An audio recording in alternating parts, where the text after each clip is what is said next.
Pourquoi les justes souffrent-ils alors que les impies prospèrent? La question tombe comme un coup de tonnerre dans la nuit de l'âme.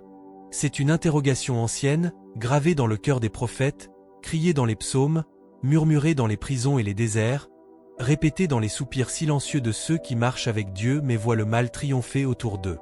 Elle traverse les siècles, car l'injustice semble être une énigme sans fin point. Pour grandir dans la foi chaque jour, abonnez-vous sur cette chaîne. Imagine un homme juste, debout dans la poussière brûlante du désert. Ses lèvres sont desséchées, ses yeux fixent l'horizon où le soleil couchant enflamme le ciel d'un rouge sang. Il a prié, il a obéi, il a aimé, mais autour de lui, ce sont les mercenaires, les menteurs et les violents qui rient et banquettent. Ils prospèrent, ils dominent, leur voix s'élève comme un tonnerre arrogant. Et lui, il est seul, accablé, réduit au silence par le poids d'une question qui ronge son âme.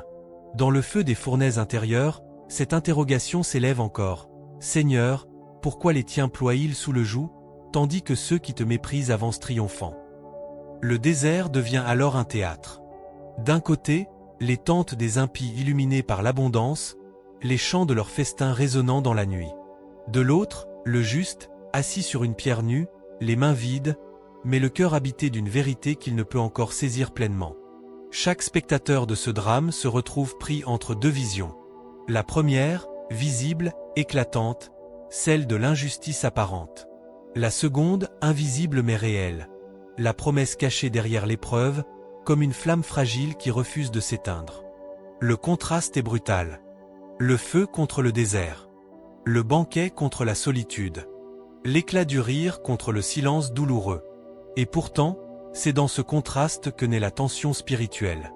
C'est là, au milieu de ce combat intérieur, que la voix de l'âme commence à chercher une réponse qui ne se trouve pas dans le monde visible. Ferme un instant les yeux et imagine-toi dans cette scène. Tu es cet homme dans le désert, ou cette femme dans la fournaise, debout face à la question que ton cœur n'ose même pas prononcer à haute voix. Les autres prospèrent, et toi tu peines. Les méchants avancent, et toi tu luttes. Pourquoi? Est-ce parce que le ciel est sourd? Est-ce parce que Dieu a détourné son regard? Ou est-ce parce que la prospérité des impies n'est qu'un mirage, comme une oasis trompeuse qui disparaît dès qu'on s'en approche? La question n'est pas seulement théologique. Elle est existentielle, brûlante, viscérale. Elle touche la fibre la plus intime de ton être. Car tu sais, au fond, que la souffrance du juste n'est pas un hasard. Mais l'énigme reste entière, comme un rocher impossible à déplacer. Et dans ce désert narratif, les images se bousculent. Le feu qui purifie, mais qui brûle aussi. L'arbre solitaire battu par les vents, mais dont les racines plongent profondément dans la terre. La voix du prophète qui s'élève dans la nuit, criant contre l'injustice, mais recevant en retour seulement le silence du ciel. Alors la tension grandit. Elle t'enserre comme une main invisible. Tu regardes le monde, et tu te demandes. À quoi bon la fidélité, si l'infidélité mène au succès? À quoi bon la droiture, si la corruption ouvre les portes des palais? À quoi bon marcher avec Dieu, si ceux qui s'en moquent récoltent ce que tu désires depuis longtemps? Ces questions ne sont pas nouvelles. Elles hantent le livre de Job, elles traversent les lamentations de Jérémie, elles transpercent le cri des martyrs. Mais elles ne cessent jamais de revenir, car l'homme de foi se trouve toujours confronté à cette apparente injustice. Et toi qui écoutes, peux-tu dire que tu n'as jamais eu ce combat intérieur? N'as-tu jamais regardé autour de toi, voyant ceux qui trichent réussir, ceux qui écrasent prospérer, ceux qui mentent obtenir ce que toi tu demandes dans la prière depuis des années? N'as-tu jamais eu ce feu dans le cœur, mélange de colère, de doute et de douleur? Ce n'est pas seulement une question. C'est une épreuve. Une épreuve de l'âme. Un désert brûlant où Dieu semble absent, mais où sa présence est peut-être plus proche que jamais. Ne t'irrite pas à la vue de ceux qui font le mal, car ils se faneront comme l'herbe verte.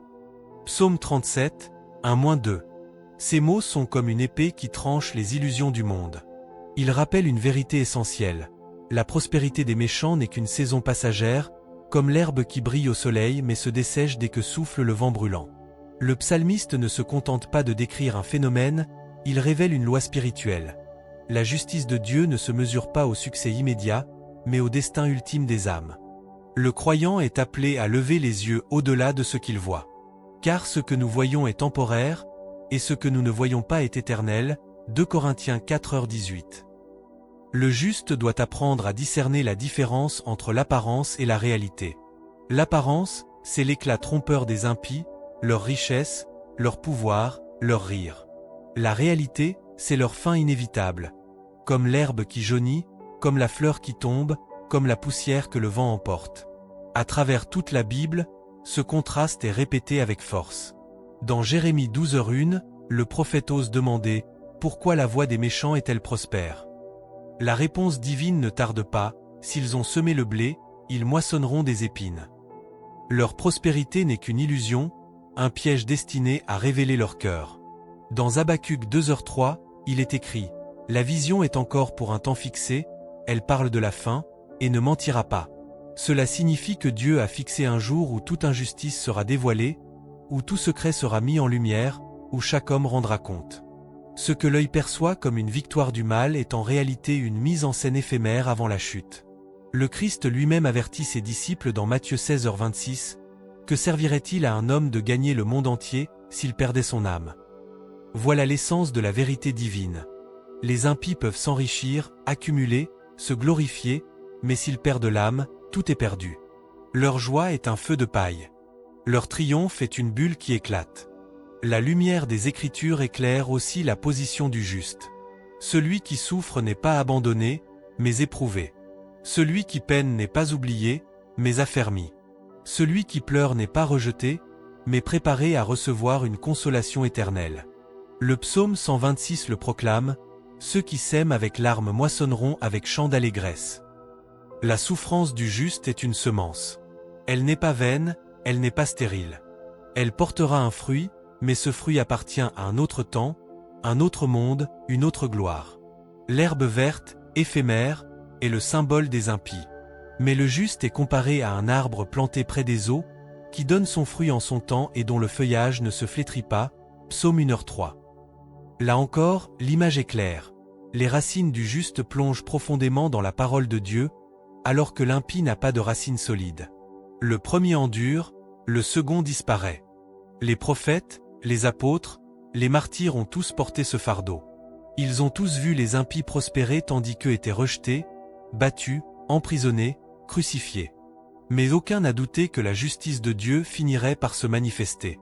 Paul écrivait à Timothée, « Si nous souffrons, nous régnerons aussi avec lui. » 2 Timothée 2h12. Et Pierre rappelait aux croyants persécutés, « Le Dieu de toute grâce, qui vous a appelé en Jésus-Christ à sa gloire éternelle, vous perfectionnera lui-même, vous affermira, vous fortifiera, vous rendra inébranlable. » 1 Pierre 5h10. Ainsi, la lumière biblique nous arrache aux illusions. Elle nous montre que la vie n'est pas une balance à court terme où le succès immédiat prouverait la bénédiction. Non, la vie est un champ de bataille spirituelle, un chemin de foi où l'on apprend à voir au-delà de l'instant. Et la victoire véritable appartient toujours à Dieu. Quand le psaume 37 nous dit de ne pas nous irriter, il nous commande en réalité de garder notre cœur pur, de refuser la jalousie, de ne pas laisser l'amertume corrompre notre foi. Car l'irritation contre les méchants peut devenir un piège plus dangereux que leur prospérité. Le danger n'est pas seulement ce qu'ils possèdent, mais ce que leur succès apparent peut réveiller dans ton cœur. L'envie, la colère, le découragement. La parole vient alors comme une lumière pour briser ce cercle. Dieu voit plus loin que nous. Il voit la moisson finale, il voit la justice qui viendra, il voit l'éternité.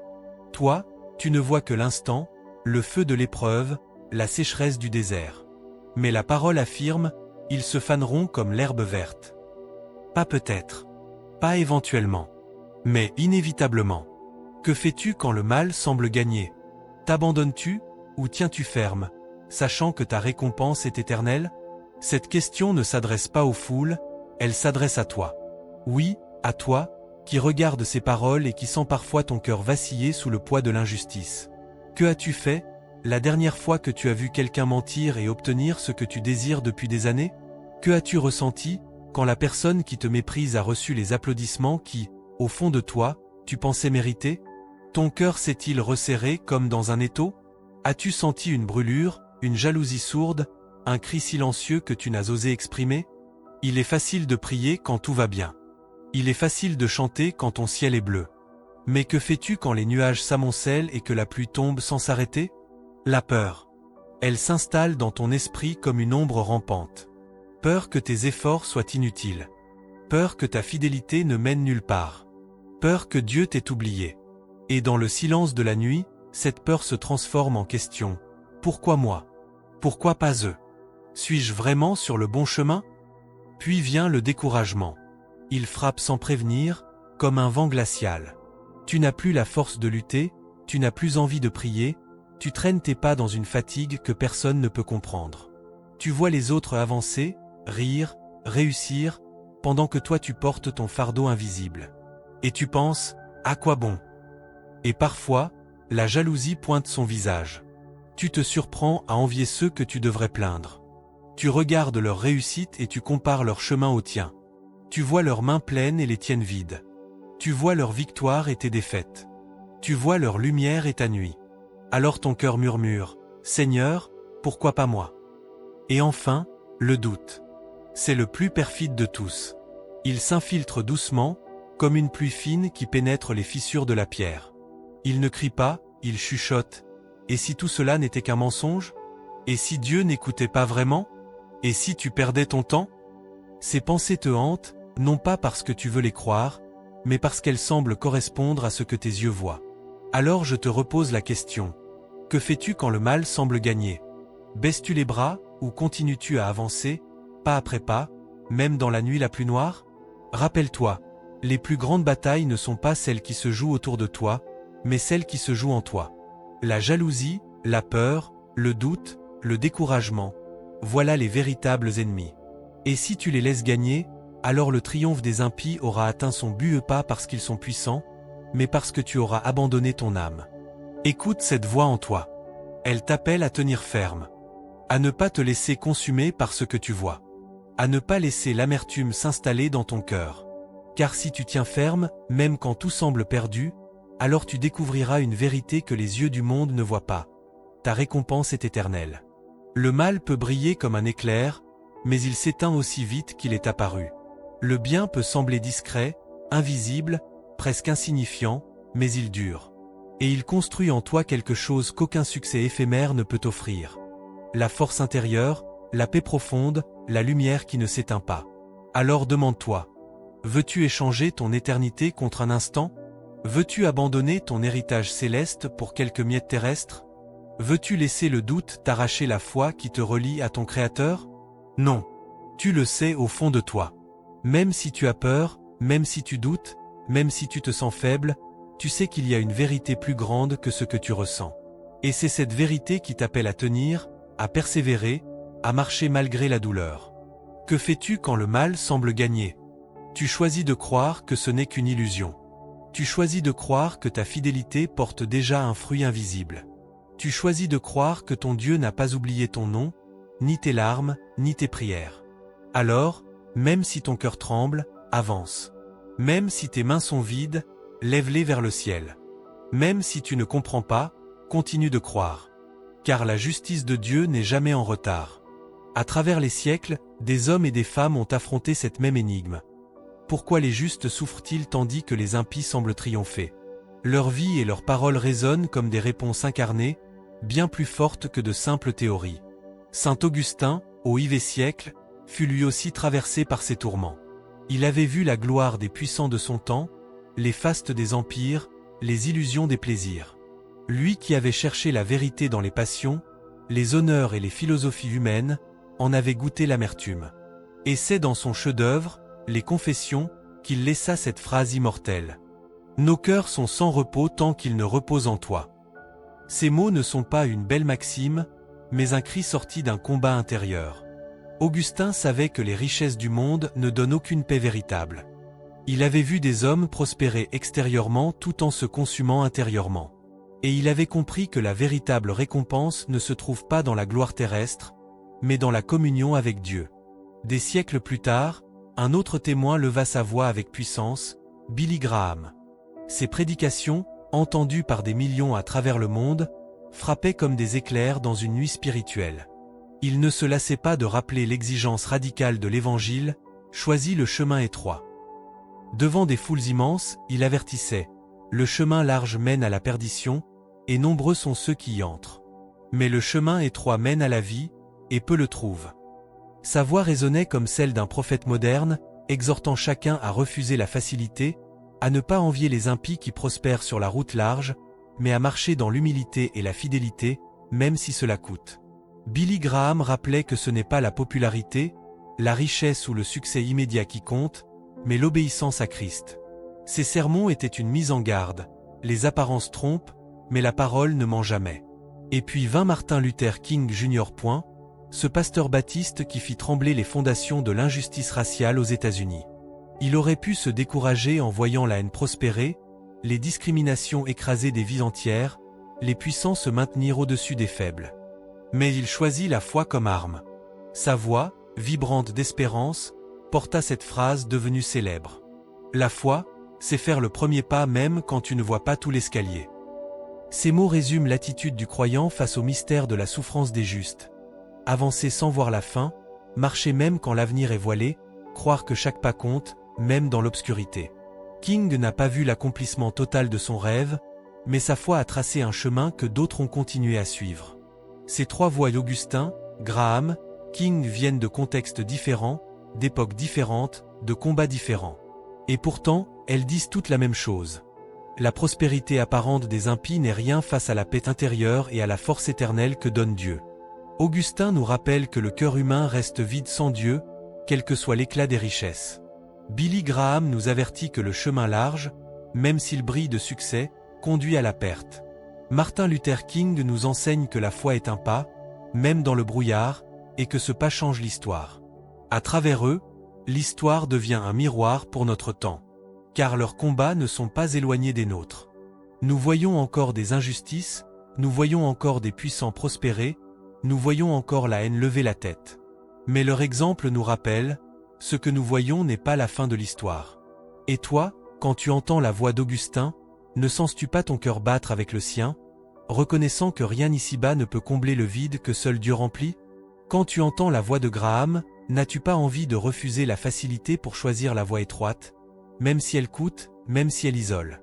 Quand tu entends la voix de King, n'es-tu pas appelé à marcher dans la foi, pas après pas, même si l'escalier devant toi disparaît dans la brume? L'histoire n'est pas un musée figé. Elle est une chaîne de témoins. Et chacun de ces témoins crie encore aujourd'hui, « Ne t'abandonne pas quand le mal prospère. Tiens ferme. La justice de Dieu se lèvera. Comme l'or est purifié dans la fournaise, ton âme est forgée dans l'épreuve. Le feu n'est pas ton ennemi, il est l'artisan invisible qui ôte les impuretés et révèle la pureté que Dieu a déposée en toi. L'or ne craint pas le feu. Il brille davantage après l'avoir traversé. Ainsi est ta vie, chaque douleur, chaque perte, chaque injustice devient une étincelle qui façonne ton éternité. Le vent peut plier l'arbre, mais ses racines plongées en Dieu ne cèdent pas. Regarde les tempêtes qui secouent ton existence. Elles hurlent, elles brisent, elles déracinent ceux qui n'ont pas d'ancrage. Mais toi, si tes racines descendent dans la terre vivante de la parole, tu plieras sans jamais te rompre. Car l'arbre qui s'incline devant la tempête se redresse une fois que le vent est passé. Ta vie est semblable à une graine. Petite, cachée, insignifiante aux yeux du monde. On l'enfouit sous la terre sombre, on l'oublie, on la croit morte. Mais dans ce silence humide, une force invisible éclate. La graine se brise pour donner naissance à un arbre. Et cet arbre, un jour, portera des fruits que d'autres viendront cueillir. Ainsi en est-il de tes larmes, elles sont les eaux qui nourrissent la germination d'une gloire future. Le mal, aussi prospère qu'il paraisse, est semblable à une flamme de paille. Elle brûle soudainement, avec éclat, mais s'éteint aussitôt, laissant derrière elle des cendres froides. Le bien, au contraire, ressemble à un feu de braise. Il commence doucement, presque invisible, mais il dure toute la nuit et réchauffe ceux qui s'approchent. Ta fidélité est ce feu discret qui ne s'éteint pas. N'as-tu jamais contemplé la mer après la tempête? Ces vagues rugissaient, brisaient les rochers, menaçaient tout sur leur passage. Mais quelques heures plus tard, la surface s'apaise, reflète le ciel et devient miroir de lumière. Ainsi en est-il de ton âme, agitée, secouée par les injustices, mais destinée à retrouver la paix quand la main de Dieu calme les eaux. Le juste ressemble à une étoile. La nuit peut sembler infinie, mais c'est dans cette obscurité que son éclat se voit le mieux. L'impie, lui, est comme une comète flamboyante. Il traverse le ciel avec éclat, attire les regards, mais disparaît aussitôt, laissant le vide derrière lui. Toi, sois étoile, même discrète, même ignorée, car ton éclat dure. Chaque blessure que tu portes peut devenir une porte ouverte vers la lumière. La fissure dans ton cœur laisse entrer les rayons du ciel. Comme un vase brisé qui reflète mieux la flamme de la chandelle, ton âme blessée devient plus capable d'aimer, plus apte à comprendre, plus proche de Dieu. Tu es un voyageur sur un chemin escarpé. Tes pas sont lourds, tes épaules chargées. Tu regardes la vallée, où ceux qui ont choisi la facilité semblent marcher sans effort. Mais regarde plus haut, au sommet de la montagne, une lumière brille. Tu n'es pas appelé à rester dans la vallée, tu es appelé à gravir. Chaque pierre qui blesse ton pied, chaque souffle court, chaque chute est une ascension invisible vers la gloire. Vois le potier et son argile. Il prend une matière informe, la tourne, la presse, la brise parfois, puis la façonne encore. L'argile crie sous ses mains, mais elle devient un vase précieux. Toi aussi, tu es sur le tour du potier divin. Tes épreuves sont ses mains, tes combats sont ses outils, et ta vie finira par porter la forme qu'il a voulu dès le commencement. Comme l'aube chasse la nuit, ainsi viendra le jour où la lumière de Dieu balayera toute injustice. Mais pour voir l'aube, il faut tenir dans l'obscurité. Le chant de l'oiseau ne retentit pas à midi, mais à l'aube, quand les ténèbres sont encore là. Ainsi, ton espérance doit chanter dans la nuit, avant même que le soleil ne se lève. Et quand tu doutes, rappelle-toi que la pluie qui tombe du ciel n'est jamais vaine. Elle arrose la terre, elle fait germer les semences, elle donne le pain à celui qui a faim. De même, chaque prière que tu as faite, chaque larme que tu as versée, chaque fidélité silencieuse portera un fruit, même si aujourd'hui tu ne le vois pas. Tu es comme l'or dans la fournaise, comme l'arbre au milieu de la tempête, comme la graine enfouie sous la terre.